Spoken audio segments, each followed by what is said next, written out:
আজকে আমরা cypress study অ্যাব্রোডের জন্য তিনটা গুরুত্বপূর্ণ ব্যাপার নিয়ে কথা বলবো। নাম্বার 1 হচ্ছে সাইপ্রাসে আপনি মান্থলি কত টাকা আর্ন করতে পারবেন। নাম্বার 2 হচ্ছে সাইপ্রাসে গিয়ে আপনি কী জব করবেন এবং কেমন সময় লাগতে পারে আপনার জব পেতে, এবং পিঙ্ক স্লিপ নিয়ে একটু আলোচনা করবো। এবং নাম্বার 3 অ্যান্ড মোস্ট ইম্পর্টেন্টলি আপনি আপনার টিউশন ফিস পে করতে পারবেন কিনা। সো আমরা 1 নম্বর ফ্যাক্টরে চলে যাচ্ছি যে আপনি আসলে কত টাকা আর্ন করতে পারবেন। সাইপ্রাসে মেজরিটি কোম্পানিগুলো কিন্তু আপনাকে মান্থলি একটা স্যালারি দেয়। কিছু কিছু কোম্পানি হচ্ছে আপনাকে ঘন্টায় দেয়, অথবা কিছু কিছু কোম্পানি ট্রায়াল বেসিসে জাস্ট টু মেক শিওর যে আপনি কাজ পারেন ওই সময়টুকু আপনাকে ঘন্টায় দেয়। বাট আদার দেন দ্যাট সব কোম্পানি আপনাকে মান্থলি টাকা পে করে। এখন মান্থলি আপনি কত টাকা আর্ন করবেন? 800 থেকে 900 ইউরোর মতো আর্ন করবেন। তবে একটা জিনিস আপনার মাথায় রাখতে হবে, যদি আপনার পিঙ্ক স্লিপ অথবা ওয়ার্ক অথরাইজেশন না থাকে সেক্ষেত্রে কিন্তু আপনি 500 থেকে 600 টাকা আর্ন করবেন। কারণ হচ্ছে আপনি যখন পিঙ্ক স্লিপটা থাকবে না তখন ওরা জানে যে আপনি লিগ্যালি কাজ করার জন্য পারমিটেড না, এবং ওরা আপনাকে কম টাকা হায়ার করতে পারবে। সো সেক্ষেত্রে আপনি 500 থেকে 600 টাকার মতো আর্ন করবেন। এখন আসেন আপনার ওভারটাইম অথবা সামার জব নিয়ে। সো সাইপ্রাস যেহেতু আইল্যান্ডের মতো একটা কান্ট্রি এবং এখানে প্রতি বছর অলমোস্ট 4 মিলিয়ন ভিজিটর্স আসে ঘুরতে। সো সামারে আপনার জবের জন্য কোনো অভাব হবে না, রাইট?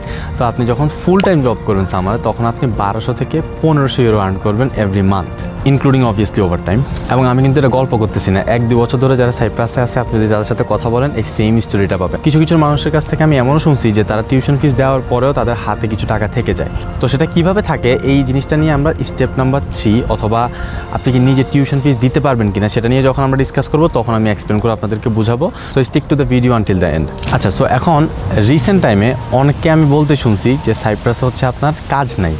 আচ্ছা, as a former international student যে কানাডাতে 7 বছর ধরে বসবাস করতেছে, এবং আমি এখন কানাডার 4th লার্জেস্ট এয়ারপোর্টে আইটি সিকিউরিটি স্পেশালিস্ট হিসেবে কাজ করতেছি। তো আমার এই 7 বছরের এক্সপিরিয়েন্স থেকে আমি বলতে পারি যে কোনো দেশেই কাজ থাকে না, আবার সব দেশেই কাজ থাকে। What do we mean by that? আমাদের কিছু ভাই ব্রাদার অথবা স্টুডেন্ট যারা অস্ট্রেলিয়া অথবা কানাডার মতো কান্ট্রিতে যায় এবং অনেকে গিয়ে হচ্ছে আপনার খুবই ডিসঅ্যাপয়েন্টমেন্টে আমাদেরকে বলে যে চাকরি নেই, আবার অনেকে দেখি 2-3 সপ্তাহের মধ্যে জব পেয়ে যায়।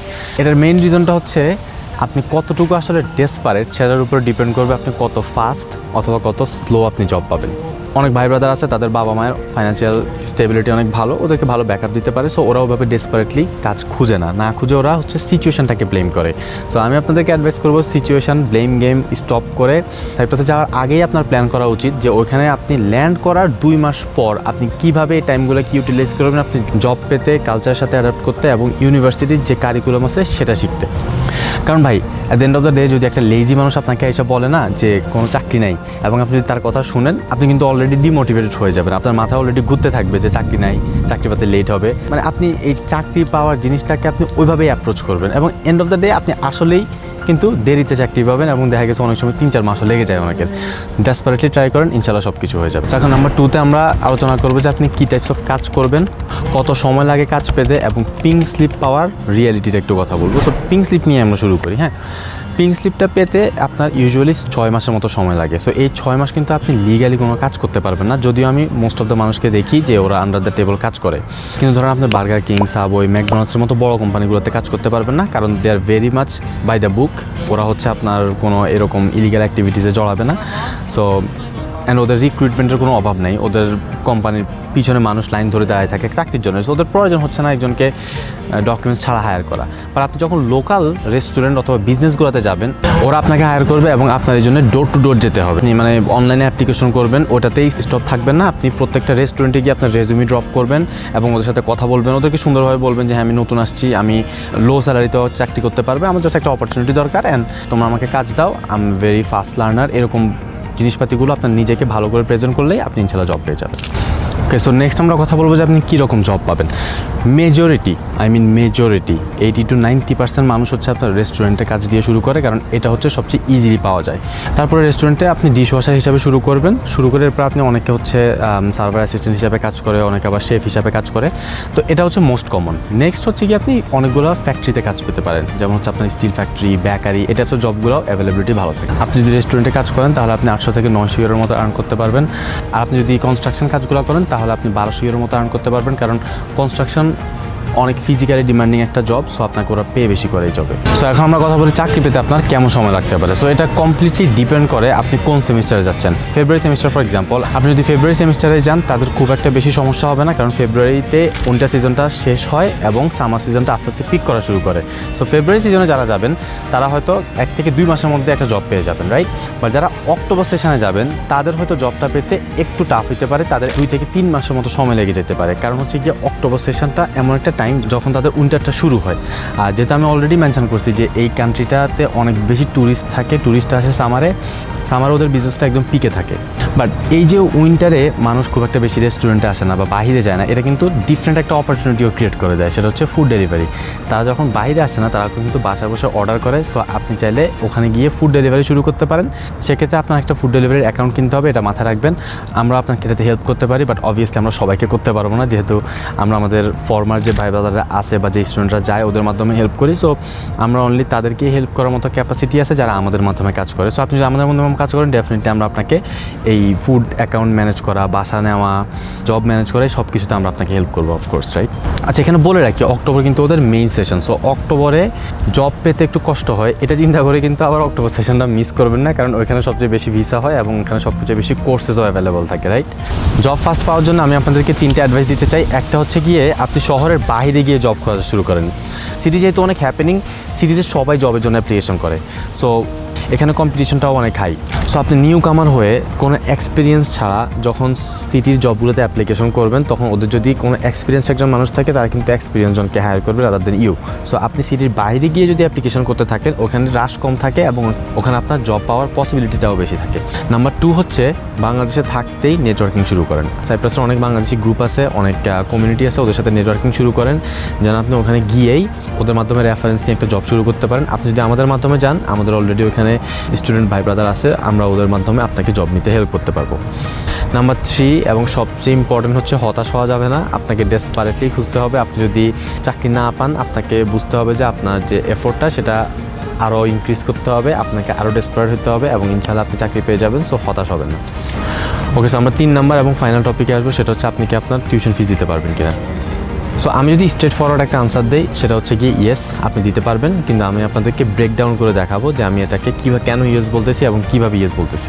সো আমি ব্যাচেলর নিয়ে কথা বলবো। ব্যাচেলর নিয়ে কথা বললে মাস্টার্সটা অটোমেটিক কভার হয়ে যাবে। ধরেন আপনার 4 বছরের কোর্স, আপনি প্রথম বছরের কোর্সের টিউশন ফিস বাংলাদেশ থেকে দিয়ে আসবেন। সো আপনার ফার্স্ট ইয়ারের জন্য কিন্তু কভার, আপনার লাগতেছে তাহলে সেকেন্ড, থার্ড এবং fourth year tuition fees.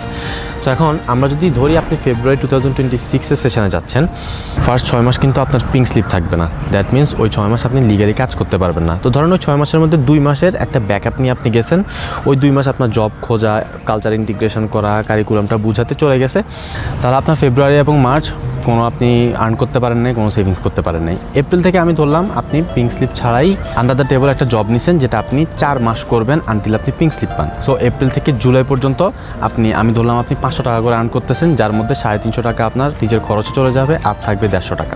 So আপনি যদি 4 মাসে 150 টাকা করে সেভ করতে পারেন, তাহলে আপনি টোটাল এই 4 মাসে 600 টাকা সেভ করলেন। তারপরে কিন্তু অগাস্ট থেকে কিন্তু আপনার পিঙ্ক স্লিপ হয়ে যাবে, এবং অগাস্ট সেপ্টেম্বর ভরপুর সামার সিজন, আপনি ফুল টাইম ওভারটাইম কাজ করতে পারবেন। সেক্ষেত্রে আমি ধরলাম অগাস্ট এবং সেপ্টেম্বর এই 2 মাসে আপনি 1200 টাকা করে আর্ন করলেন, 350 টাকা আপনার খরচ গেল, আপনার থাকতেছে 850 ইউরো করে 2 মাসে 1700 ইউরো। দেন অক্টোবর হচ্ছে আপনার সামার সিজনটা আস্তে আস্তে কমে যাবে। সো আপনি হয়তো আর আগের মতো জব করতে পারবেন না, ওরকম ওভারটাইমও করতে পারবেন না, তখন আপনার আর্নিংটা কমে হবে 800 থেকে 900 ইউরো।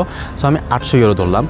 সো অক্টোবর থেকে জানুয়ারি পর্যন্ত আপনি যদি 800 ইউরো করে আর্ন করেন এবং 350 ইউরো আপনার খরচ হয়, আপনার কাছে স্টিল কিন্তু 450 ইউরো থাকছে এভরি মান্থে। সো এই 4 মাসে যদি আপনি 450 ইউরো করে সেভ করেন, আপনি টোটাল 1800 ইউরো করে সেভ করতেছেন। সো আপনি ফার্স্ট 1 ইয়ারে আপনি 2026-এর ফেব্রুয়ারি থেকে 2027-এর জানুয়ারি পর্যন্ত 12 মান্থের 10 মাস কাজ করে টোটাল আপনি 4100 ইউরো সেভ করলেন।